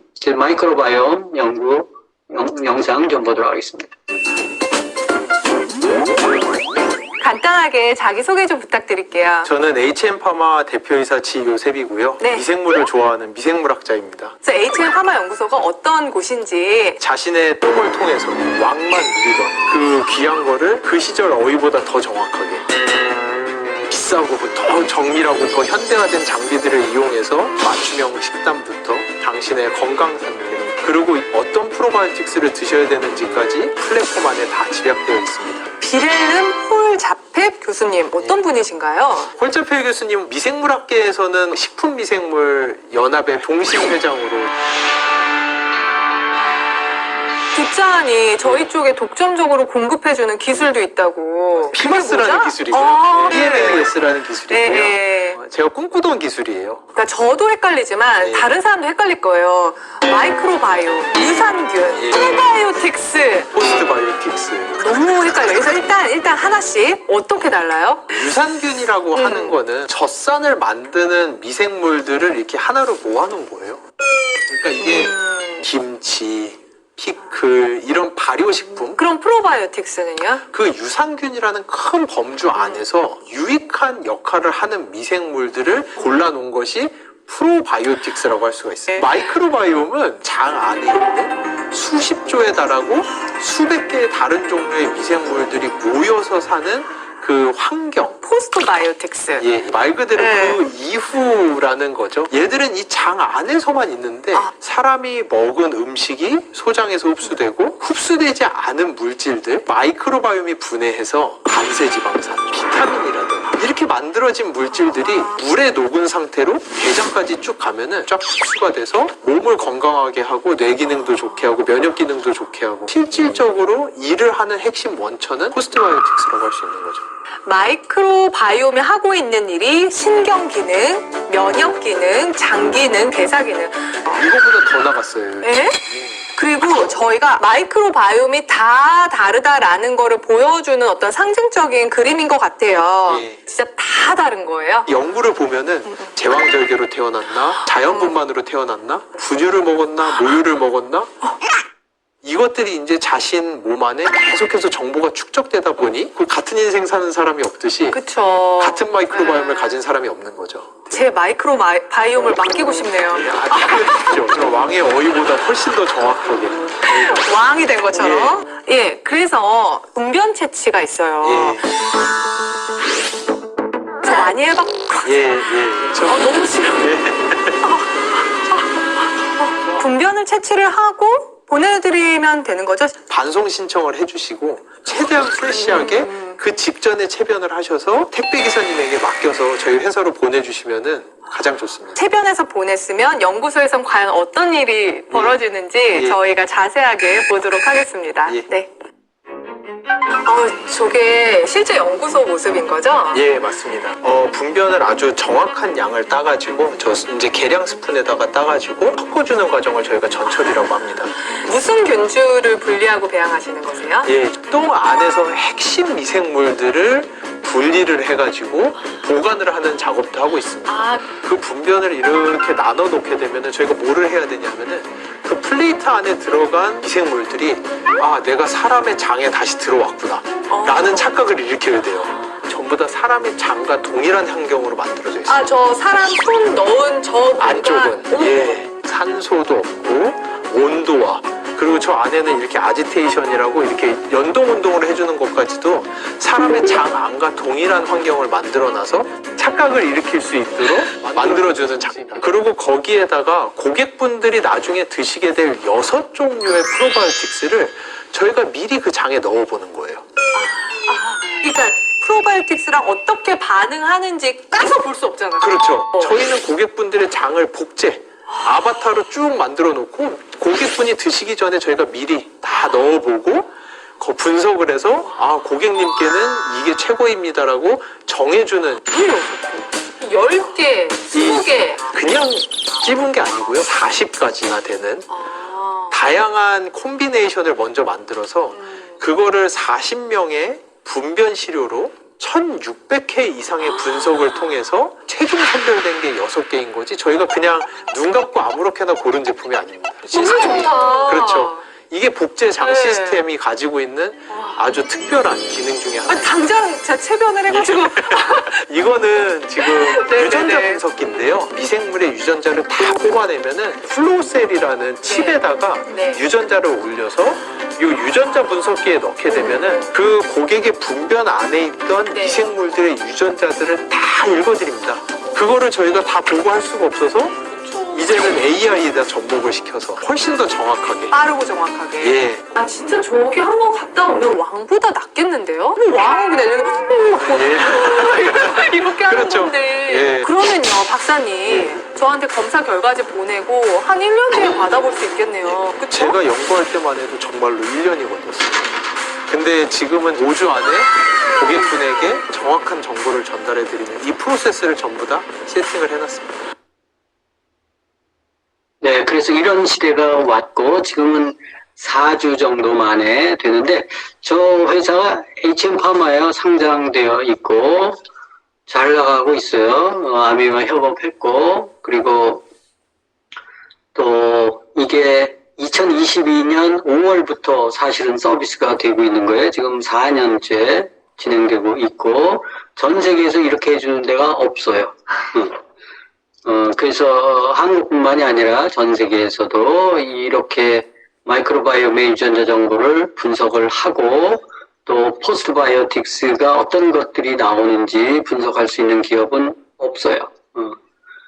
그래서 이 서비스가 지금 일본에 3월 달부터 또 출시가 되는 것 같아요. 그래서 요게 이제 그 HM파마의 독자적인 기술 그리고 또 아미와 협업해서 지금 그 지원을 받아서 지금 계속 성장하고 있는 회사다 보시면 되고 이 회사가 좀 대단한 것 같아요. 그래서 세계적인 홀자펠 교수 이분이 이제 한동대학교 부임해 오시면서 인연을 맺어서 우리나라에서처럼 첨단 바이오 기업이 생긴 게 정말 운이 좋은 것 같아요. 그래서 우리가 지금 서비스를 받고 있고 이 회사가 지금 기술이 굉장히 빠른 속도로 전 세계 최고의 기술을 갖고 있는 것 같아요. 그래서 앞으로는 저 똥이나 또 우리 웰리스랩도 나와 있죠. 그런 걸 통해서 분석을 해보면 향후에는 이 사람들이 3년 뒤, 5년 뒤 어떤 질병이 걸릴 것 같이 장애 용종이 몇 개 생긴다는 거, 뭐 심지어는 이제 그런 것까지 예측할 수 있는 형태로 지금 발전되고 있거든요. 그러면 예방의학에서 진짜 탁월하게 독보적인 존재가 될 것 같아요. 그래서 여러분들 기회가 되시면 내 개인 맞춤형 프로바이오틱스가 몇 번에 맞는지 그 맞춤형 유산균을 드시는 게 좋겠죠, 그죠? 세계 최고의 기술입니다. HM파마가 지금 10만 7천 건을 대변 데이터를 보유하고 있다고 그래요. 마이크로바이옴, 대변이 있어야 되잖아요. 미국 아까 NIH가 국립보건원인데 3만 1,500, 이게 좀 시간이 됐는데 지금도 많이 확보 못한 것 같아요. 전 세계 최고로 확보하고 있습니다. HM파마가. 데이터 싸움인데 하여튼 중요합니다. 자, 장 건강에서 유산균이 중요한 만큼 식이섬유도 굉장히 중요해요. 식이섬유는 탄수화물의 일종인데 보통 3당인가 4당 이상을 식이섬유라고 얘기하죠. 그래서 식이섬유가 유산균의 먹이이기 때문에 이거는 씹어야 돼요. 씹지 않으면 소화가 안 되죠. 식이섬유 영상 잠깐 보도록 할게요. 대장을 건강하게 하는 음식 두 번째, 당신의 변을 만드는 레시피 식이섬유. 자, 앞서서 장동경 교수님께서 말씀하셨듯이 우리 몸에 나쁜 균보다 유익한 균을 잘 키우려면 어떤 먹이를 줘야 할까요? 좋은 똥을 잘 만들어주는 재료이면서 제6의 영양소라고도 불리는 바로 섬유소예요. 섬유소예요. 식이섬유가 뭘까요? 똥 싸는데 편하게 해주는. 네, 자, 식이섬유 우리가 굉장히 많이 들어봤어요. 근데 정확하게는 또 뭐지? 잘 모르는 경우도 많이 있거든요. 뭐냐 하면 우리 몸에서는 소화 흡수가 되지 않는 거예요. 소화 흡수가 되지 않는 섬유질의 일종을 우리가 식이섬유라고 부르거든요. 이것이 주로 어디에 들어있냐 하면 식물 세포를 구성하는 세포벽에 주로 식이섬유가 많이 있거든요. 이게 옛날에는 우리 몸에서 소화 흡수되지 않는다는 이유로 해서 좀 괄시받던 영양소예요. 지금은 우리가 제6의 영양소다 이렇게 굉장히 중요하게 생각을 하죠.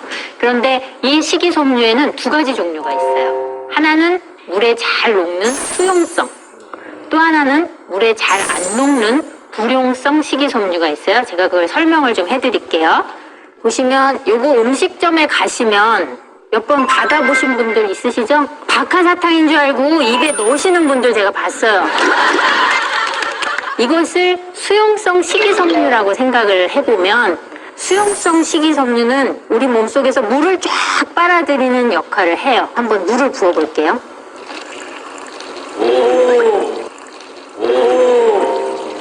빵 올라오네. 요걸 잘 보시면 작고 단단했던 것이 크고 부드러워졌다는 거예요.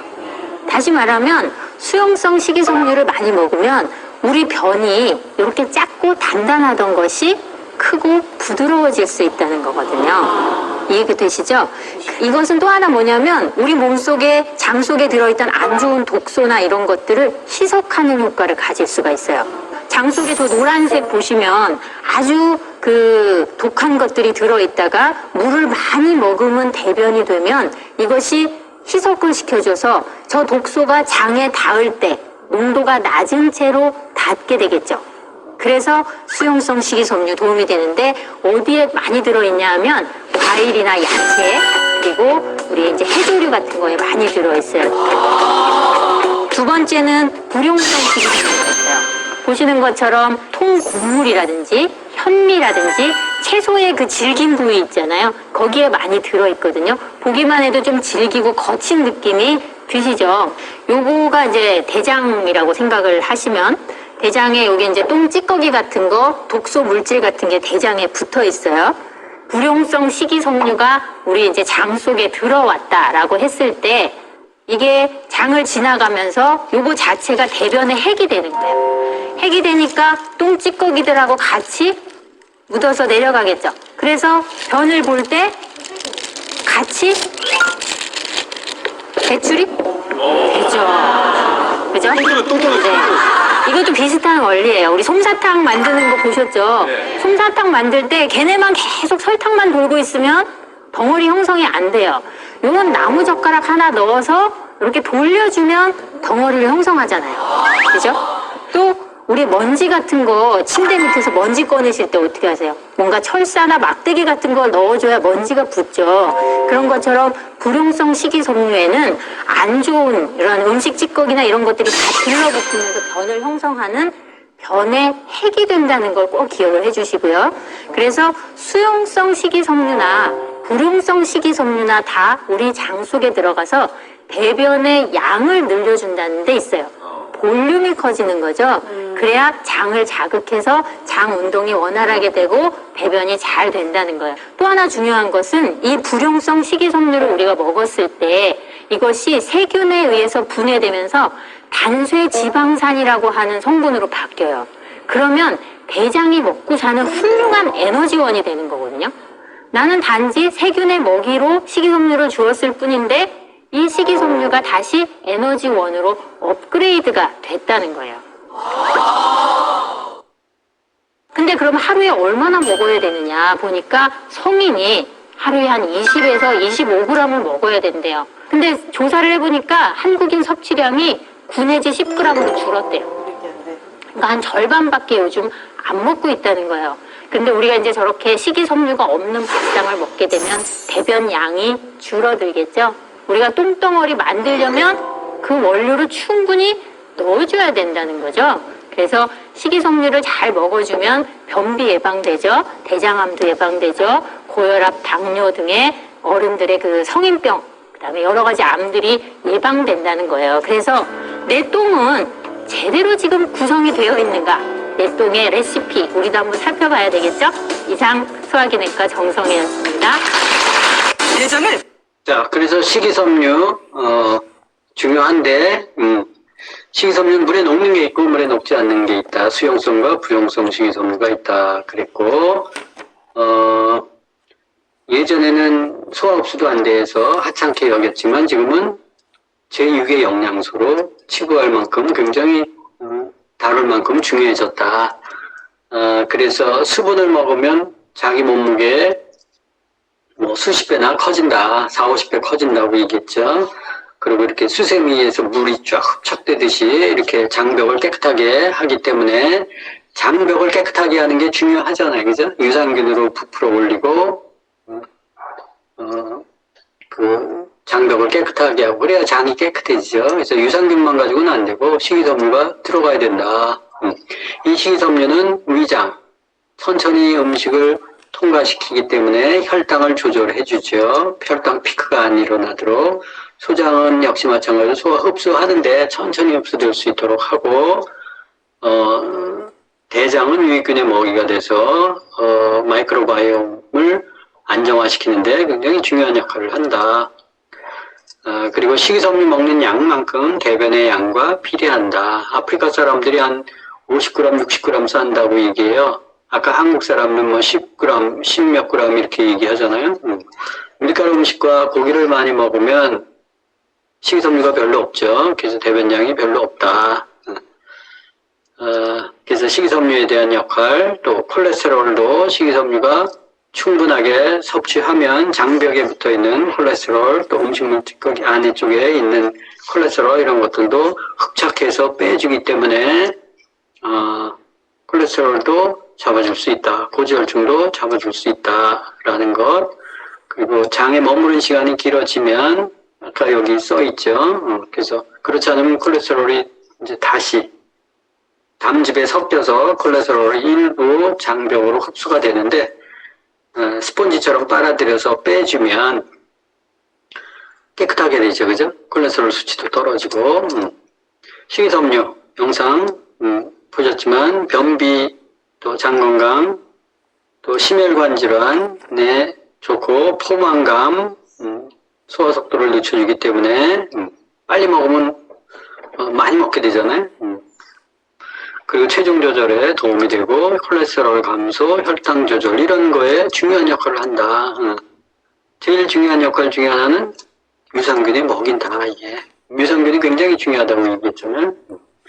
그래서 식이섬유를 섭취할 때는 이게 좀 열감이 있는 사람은, 장 속에 열감이 있는 사람은 또 육류나 밀가루 이런 걸 좋아하는데, 이런 사람들은 토끼떡처럼 딱하게 굳은 변을 많이 쌓아요. 이런 사람들은 수용성 식이섬유가 좋아요. 상대적으로 채소, 과일 이런 식이섬유가 바로 물에 녹는 식이섬유.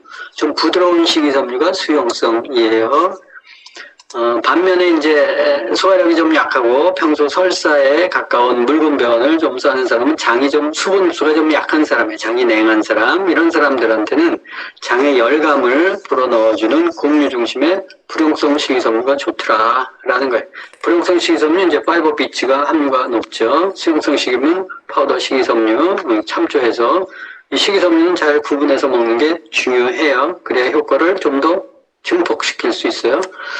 식이섬유를 보면 100g당 보시면 좀 많은 게 렌틸 콩 이렇게 해서 7.5g, 그리고 오른쪽에는 통밀빵 이렇게 7.5g 써있죠. 뭐 브로콜리, 사과, 껍질째 먹는 거, 고구마 뭐 이렇게 있고 있는데, 식이섬유를 우리가 많이 섭취하는 게 이제 이런 콩이나 통밀빵이나 사과나 이런 것들 먹는데, 현미는 100g당 한 3g 정도 돼요. 근데 우리가 뭐 콩이나 사과나 통밀빵을 매일 먹지 않잖아요. 현미를 많이 먹죠, 그죠? 그래서 백미보다는 3배 정도 많다, 식이섬유가. 그리고 많은 게 미역이에요. 미역이 되게 많더라고요. 58g, 마른 미역은 58g. 가공 김은 25g 정도, 4분의 1이 김이 굉장히 많더라고요. 근데 김 우리가 많이 먹지 않잖아요, 그죠? 통보리, 보리가 또 높더라고요. 15g 식이섬유가. 저건 단백질 함량도 높고 식이섬유도 높고, 통밀, 콩. 그래서 일반적으로 보면 해조류 좋고, 해조류 중에서 미역하고 김이 좋고요. 그 다음에 콩이 좋더라고요. 콩이 식이섬유량이 많아요. 보시면 아시잖아요. 콩 종류. 뭐 다른 거 뭐 배추, 김치 이런 거 식이섬유 얼마 안 되죠? 보시면 채소, 과일 들어가 있는 거 별로 많지 않아요. 곡물이 상대적으로 많죠. 그리고 해조류. 그래서 똥을 잘 못 산다 그러면 미역 같은 거 좀 드시고, 미역국에 미역 이렇게 해서 무쳐서 드시고, 김 같은 거 좀 드시고 하시면 도움이 돼요. 콩 좀 먹고, 현미 먹고 이러면 식이섬유 어느 정도 채워지고 변도 잘 쌀 거예요. 100% 현미식이 좋고, 현미, 맵쌀, 찹쌀 반반 섞어서 먹어라. 어떤 분이 질문하더라고요. 맵쌀이 좋으냐, 찹쌀이 좋으냐. 찹쌀은 약간의 혈당을 높일 수는 있어요. 근데 이게 차질기가 있고 소화가 좀 잘 돼요. 그래서 소화력이 좀 약한 사람은 찹쌀 비율을 좀 넣고, 소화력이 괜찮은 사람들은 맵쌀 비율을 좀 넣고, 좀 익숙해지면 찹쌀 비율을 좀 줄이고 맵쌀 비율을 좀 높여가는 게 좋아요. 이런 면에서는 특히 당 있는 사람은 맵쌀 비율을 조금 높이는 게 좋죠. 뭐 백미도 먹지만 그래서 이제 그런 식으로 조절해가면서 드시고, 정말 익숙해진 사람은 현미, 맵쌀 비율을 좀 더 높이죠. 두 개 다 하셔야지. 백미만 섞으면 껄끄러워져요. 근데 두 개 다 섞어서 물에 불려가지고 한 7, 8시간 불려서 먹으면 부드러워요. 식감도 괜찮고. 그게 힘들면은 바라현미 같은 거 드시고. 그래서 이렇게 현미 채식만 해도 변이 잡혀요. 뭐 식이섬유 안 먹고 뭐 그러니까 이제 문제가 되는 거지. 편식하고. 변비가 지속될 경우에는 부조적으로 유산균과 식이섬유의 도움을 받는데, 식이섬유도 어떤 식이섬유 먹느냐에 따라서 변이 달라질 수 있으니까 그 체질에 맞는 것들 여러분들이 찾으시는 게 좋아요. 영상 하나 잠깐 볼까요? 증후군으로 넘어가면 근데 일상이 삶의 질도 떨어지고 정말 스트레스가 커지는 거 아닙니까? 과거에는 우리가 우울증이 뇌만의 질환일 것 같잖아요, 그죠? 근데 이제 우울증도 면역 질환이라는 게 밝혀지면서 뇌하고 장이 무슨 연관이 돼 있겠다 봤더니 뇌만큼 장에도 신경세포가 충분히 있는 거예요. 그리고 거기 80%의 세로토닌이 장에서 만들어지고 나머지 20%가 뇌나 각막 같은 데서 만들어지거든요. 그리고 세로토닌은 우리가 남이 잘 될 때, 배 아플 때 즉시 나오는 호르몬이 세로토닌이에요. 그래서 배가 즉시 아플 수도 있는 거예요. 세로토닌의 수용체 타입이 여러 가지가 있기 때문에. 그래서 우리가 장이 편해지고 난 다음에도 해결이 안 됐을 때, 그때 다시 이제 머리 문제만을 좀 좁혀서 가야지, 우리가 맨날 머리에 다 찍어봤는데 아무 이상이 없는데 여전히 장이 불편해하고 오시거든요. 맞아요. 그러니까 이 우선순위를 잘 보셔야 될 것 같습니다. 소화기관 장에서 발견한 장과 뇌 연결고리? 요즘에 이제 과민성 장 증후군을 설명하는 과학적인 가설 중에 하나가 장뇌축이라 그래서 장과 뇌는 하나의 축으로 연결돼 있다. 이게 실제 과민성 장 증후군을 설명하는 하나의 축이 되고요. 여기서 요즘 조금 더 발전한 게 장과 뇌와 그 다음에 장내 미생물 하나로 연결돼 있다. 이게 별개가 아니라 모든 것이 유기적으로 융합돼서 증상을 발현하고 있다 이렇게 설명을 하고 있습니다. 네, 실제로 우리가 뭐 불안하다, 우울하다 이런 감정 문제들이 장의 미생물 때문에 발생한다고는 생각은 하진 않잖아요. 그렇죠. 근데 실제로 이런 불안이나 우울 같은 것도 장내 세균종 변화 때문에 생길 수가 있거든요. 이 우울증이나 이제 나아가서는 치매나 파킨슨병 같은 것도 장내 세균종 마이크로바이옴하고 연관이 가장 크다고 알려져 있어요. 실제 치료 사례들이 있는데 네. 우울하고 주의가 산만한 증세를 보이는 자폐아가 있었는데 유산균을 복용하고 언어 습관이 개선이 되고 사회 적응력을 보인 케이스가 있었거든요. 자, 이런 경험, 소리가 좀 작았죠. 이게 원래 소리가 좀 작네요. 그래서, 저런, 뇌와 관련된 질환으로 알고 있었던 것들이 결국은 혈액 문제고, 혈액은 장으로부터 비롯되고, 마이크로바이옴의 불균형 때문에 저런 것들이 생기더라. 그래서 좋은 유산균이나 관련된 것들을 먹었더니 굉장히 호전되는 케이스들이 많이 있었어요. 우울증이나 불면증이나 심지어는 자폐증이나 이런 부분도 저희 회원들 중에서도 이제 그런 자녀가 있었는데 굉장히 좋아져서 뭐 이렇게 그런 관련한 그림대 같은 데 가서도 시상받고 뭐 이렇게 전 세계에서 주목받는 작가가 된 사례도 있어요. 저희 안에서도. 그래서 이런 부분들이 이 머리 쪽의 병, 뇌 쪽의 병이 아니고 결국은 장과 연결이 돼 있다는 것을 여러분들이 잘 이해하시고 이런 것들 적극적으로 활용하시면 좋겠어요. 그래서 장이 튼튼하면 머리 끝부터 발끝까지 온몸이 좋아진다. 왜 피를 만들어내는 창구가 거기 있다라는 거예요. 우리가 모르는 피 안에 들어가 있는 여러 가지 그런 것들이 결국 장내 미생물의 작용을 위해서 만들어진다는 거예요. 그거는 약으로도 못 만든다는 거죠. 그래서 좋은 유산균이나 식이섬유 또 먹으면 가스가 차는 경우가 있어요. 장내 미생물이 식이섬유를 분해하는 과정에서 수소나 CO2 이런 거 많이 발생이 되는데 장내 미생물의 그 범위들이 이렇게 다양하게 있으면 여러 가지 미생물들이 식이섬유를 잘 소화해서 분해해서 저런 가스까지 발생되고 가스도 또 다른 2차, 3차로 해가지고 줄여줄 수 있는데 그게 좀 부족한 일시적으로 저런 게 생길 수 있어요. 가스가 많이 발생하는 음식, 패스트푸드, 튀김, 유제품, 소화하기 어려운 것들 있죠? 그런 것들이 가스가 많이 발생할 수 있어요. 탄산수, 또 고식이섬유, 함유 음식 이런 것들.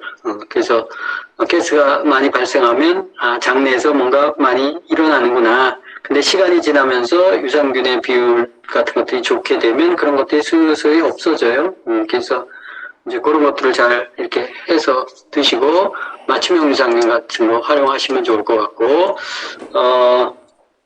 인체 뿌리 장입니다. 결론적으로 보면 오늘 배운 거 장은 인체 최대의 조혈기관이자 면역기관이다. 그냥 음식 지나가는 통로가 아니다. 그리고 무엇을 먹느냐 이전에 장에서 흡수 상태를 봐야 되는데 이 장 안의 점막 상태가 안 좋으면 장 누수 같은 것들이 있으면 이런 걸 바로 잡아야 돼요. 장 누수되는 상태에서 좋은 거 먹는다고 좋아지지 않을 수 있어요. 상대적으로 그죠? 그런 부분들을 이해해서 먹는다고 무조건 좋아지진 않는다. 장 누수가 있으면 장 누수부터 잡아라. 그래서 우리가 비타민, 미네랄 이런 거 좋은 걸 먹기 전에 일단 장을 잡아야 된다. 장 누수가 대부분 있기 때문에. 근데 장 누수를 잡으려면 장을 좋게 해야 되는데 장을 좋게 하는 핵심은 유산균과 식이섬유. 유산균과 식이섬유가 없는데 디톡스를 한다? 그럼 웃기는 얘기예요. 안고 없는 찐빵이에요. 결국 장 건강이 회복되는 게 중요하다. 장 건강이 회복돼야 피가 살아서 들어가요. 좋은 피가 살아서 들어가요. 그래야 전체적으로 피가 좋은 피가 돌죠. 그래야 면역이 살아나죠. 그래야 몸이 살아나요. 그래서 장 건강이 몸 건강을 좌우한다. 인체의 뿌리는 장이다. 몸이 안 좋다? 장부터 좋게 하십시오. 그러면 온몸이 좋아집니다. 오늘은 여기까지 하도록 하겠습니다.